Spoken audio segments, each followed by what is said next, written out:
Hello guys, मैं Himanshu easy study में आपका स्वागत करता हूं। अगर आप हमारे चैनल पे न्यू हैं तो चैनल को सब्सक्राइब करें एंड बेल आइकन को दबाना ना भूलें। और वीडियो अच्छी लगे तो वीडियो को लाइक ज़रूर करें। इससे पहले वाले वीडियो में हमने संघर्ष का अर्थ बताया था और अब हम संघर्ष की परिभाषा बताएंगे। जे.एस. फीचर के अनुसार संघर्ष की परिभाषा पारस्परिक अंतः क्रिया का वह रूप है जिसमें दो या दो से अधिक व्यक्ति एक दूसरे को दूर करने का प्रयत्न करते हैं। जे.एस. फीचर ने इसमें बताया कि कैसे दो व्यक्ति एक विषय में कैसे लड़ते हैं, संघर्ष करते हैं और किसी को प्राप्त होने नहीं देते। अगर वो खुद भी प्राप्त नहीं करेंगे तो दूसरों को प्राप्त भी नहीं करने देंगे। इसमें यही बताया गया है। तो चलिए आगे बढ़ते हैं अगले पेज पर। सेकंड पॉइंट, मैकाइवर और पेज के अनुसार संघर्ष की परिभाषा। सामाजिक संघर्ष में वह सभी क्रियाकलाप सम्मिलित होते हैं जिसमें मनुष्य किसी उद्देश्य की प्राप्ति के लिए एक दूसरे से लड़ता है अथवा विवाद करता है। चलिए वीडियो में आगे बढ़ते हैं और संघर्ष की विशेषता को पढ़ते हैं। फर्स्ट पॉइंट, संघर्ष किसी न किसी मात्रा में सभी समाजों में पाया जाता है। जहाँ भी सामाजिक संबंध होते हैं वहाँ संघर्ष भी प्रकट होता है, चाहे वह व्यक्तियों के बीच हो या समूहों के बीच। इस प्रकार संघर्ष एक सार्वभौमिक प्रक्रिया है।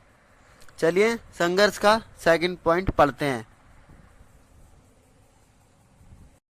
संघर्ष की प्रक्रिया हिंसात्मक या फिर अहिंसात्मक दोनों तरह से हो सकती है। मतलब संघर्ष की जो प्रक्रिया है ना, वो लड़ाई दंगे और शांत तरीके दोनों तरह से हो सकती है। ठीक है। तीसरा पॉइंट, संघर्ष की प्रक्रिया के सकारात्मक और नकारात्मक दोनों तरह के परिणाम हो सकते हैं। संघर्ष समाज में एकता को भी जन्म देता है और समाज में विरोधियों को भी जन्म देता है। ठीक है। फोर्थ पॉइंट, मानव संबंधों में संघर्ष स्वाभाविक रूप से चलने वाली प्रक्रिया है। यानी इसमें चौथे पॉइंट में ये बताया है कि जो संबंध है ना, मानव संबंध में संघर्ष ना, वो स्वाभाविक प्रक्रिया है भाई, ये तो आना ही आना संघर्ष। पांचवा पॉइंट, संघर्ष में विरोधियों को हानि पहुंचाकर भी अपने उद्देश्यों को प्राप्त किया जाता है। चलिए पढ़ते हैं संघर्ष की विशेषता का लास्ट पॉइंट, पॉइंट नंबर 6। उसके बाद हम संघर्ष के प्रकारों को पढ़ेंगे। सिक्स्थ पॉइंट, संघर्ष एक सार्वभौमिक प्रक्रिया है। इसका तात्पर्य यह है कि संघर्ष किसी न किसी रूप में प्रत्येक समाज और प्रत्येक काल में कम या ज़्यादा मात्रा में अवश्य पाया जाता है। इसमें हमें यह बताना चाह रहा है कि कोई सा भी काल हो, कोई सा भी समाज हो, किसी न किसी रूप में संघर्ष आता ही आता है। संघर्ष के प्रकार, संघर्ष के 4 प्रकार हैं। धीरे धीरे उसको एक एक करके डिस्कस करेंगे। पहला पॉइंट, व्यक्तित्व स्वरूप। आपसी हितों के टकराने से व्यक्ति के बीच होने वाले संघर्ष व्यक्तिगत संघर्ष के अंतर्गत आते हैं। ऐसे संघर्ष में विरोधियों में एक दूसरे के प्रति घृणा, वैपन्नस्य या शत्रुता के भाव पाए जाते हैं। व्यक्ति प्रारंभ में अपने विरोधियों से घृणा करता है। इसमें बताया जा रहा है कि पहले तो एक दूसरे से टकराते हैं, फिर एक दूसरे पे संघर्ष करते हैं और फिर एक दूसरे से घृणा करने लग जाते हैं। फिर आगे उसे नीचे दिखाने का प्रयत्न भी करते हैं। ठीक है। उसे डराते हैं, उसे धमकाते हैं, गाली गलौज और मौका आने पर मारपीट भी करते हैं। व्यक्ति संघर्ष प्रमुखता धन, स्त्री और जमीन को लेकर होते हैं। इस प्रकार के संघर्ष को देखने का मौका साधारणतः प्रत्येक को मिलता रहता है। इस प्रकार के संघर्ष को समूह प्रोत्साहित नहीं करते। दूसरा प्रकार, प्रजातीय संघर्ष। यह समूहगत संघर्ष में आता है।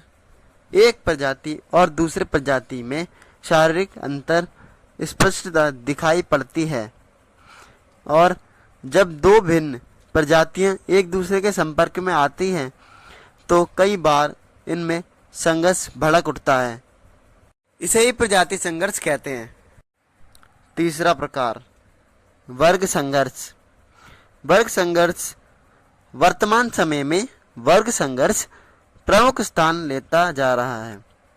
आज ऐसा कोई दिन नहीं होता जब समाचार पत्र में यह संघर्ष ना पढ़ने को मिलता हो। वर्ग संघर्ष का अर्थ में इसमें बताया गया है कि कैसे हिंदू और मुस्लिम समुदाय एक दूसरे से आपस में टकराते हैं और ये सभी समाचारों में देखने को मिलते हैं। जब एक समूह अपने को श्रेष्ठ और अन्य को नीचा समझकर अपने स्वार्थ या हितों के लिए उसे अपने अधिकार में रखने का प्रयत्न करता है तो वर्ग संघर्ष देखने को मिलता है। चौथा पॉइंट, राजनीतिक संघर्ष।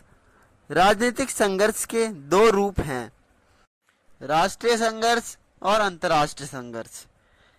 जातिवाद, सांप्रदायिक तनाव, राजनीतिक तनाव, उग्रवाद, पृथक्करण, विभाजन आदि राष्ट्रीय संघर्ष के प्रमुख कारण बनते हैं। राजनीतिक संघर्ष का क्षेत्र जब एक राष्ट्र की सीमा पार करके अन्य राष्ट्र तक फैल जाता है तो उसे अंतर्राष्ट्रीय संघर्ष कहते हैं। दूसरे शब्दों में, जब राष्ट्रीय सीमा के पार संघर्ष होता है तो वह अंतर्राष्ट्रीय संघर्ष कहलाता है। मेरे वीडियो देखने के लिए धन्यवाद।